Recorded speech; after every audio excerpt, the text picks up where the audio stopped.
ಈ ಊರಲ್ಲಿ ಪ್ರತಿಯೊಬ್ಬರು ಪ್ರೆಗ್ನೆಂಟ್ ಆಗಿರೋ ಹುಡುಗಿನೇ ಹುಡುಕಿ ಹುಡುಕಿ ಸಾಯಿಸ್ತಾ ಇರ್ತಾರೆ. ಈ ಸಿನಿಮಾ ರಿಲೀಸ್ ಆಗಿರೋದು 2025 ಅಲ್ಲಿ. ಈ ಸಿನಿಮಾದ ಹೆಸರು ಬಂದು ಉಳಿದೆ ಅಂತ. ಈ ಸಿನಿಮಾದ ಪ್ಲಾಟ್ ಏನಾಗಿರುತ್ತೆ ಅಂದ್ರೆ, ನಮ್ಮ ಹೀರೋ ಬಂದು ಒಬ್ಬ ಪೊಲೀಸ್ ಆಫೀಸರ್ ಆಗಿರ್ತಾನೆ. ಅವನ್ನ ಟ್ರಾನ್ಸ್ಫರ್ ಮಾಡ್ಬಿಟ್ಟು ಒಂದು ಊರಿಗೆ ಅಂತಾನೆ ಕಳಿಸ್ತಾರೆ. ಅವ್ರ ವೈಫ್ ಕೂಡ ಪ್ರೆಗ್ನೆಂಟ್ ಆಗಿರ್ತಾರೆ.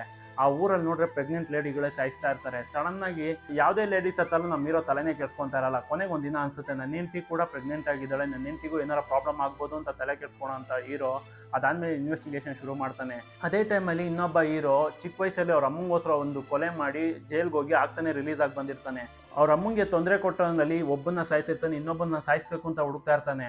ಇದು ನೋಡಿದಂತ ನಮ್ಮ ಪೊಲೀಸ್ ಆಫೀಸರು ಎಲ್ಲೋ ಇವನೇ ಇರಬೇಕು ಅಂತ ಅವನಿಂದ ಬೀಳ್ತಾನೆ. ಅದಾದ್ಮೇಲೆ ಆ ಪೊಲೀಸ್ ಆಫೀಸರ್ಗೂ ನಮ್ಮ ಹೀರೋಗೂ ನಮ್ಮ ಹೀರೋಯಿನಿಗೂ ಏನೆಲ್ಲ ಪ್ರಾಬ್ಲಮ್ ಆಗುತ್ತೆ. ಕೊನೆಗೆ ನಮ್ಮ ಪೊಲೀಸ್ ಆಫೀಸರು ಆ ಹೀರೋನೇ ಕಳ್ಳ ಅನ್ಕೊಂತಾನ, ಇಲ್ಲ ಅವ್ನು ಬಿಟ್ಟು ಇನ್ನೊಬ್ಬ ಕಳ್ಳ ಇರ್ತಾನ ಇಲ್ವಾ ಅನ್ನೋದನ್ನೆಲ್ಲ ನೀವು ಸಿನಿಮಾ ನೋಡೇ ತಿಳ್ಕೊಬೇಕು ಅಂತ ಹೇಳ್ತೀನಿ.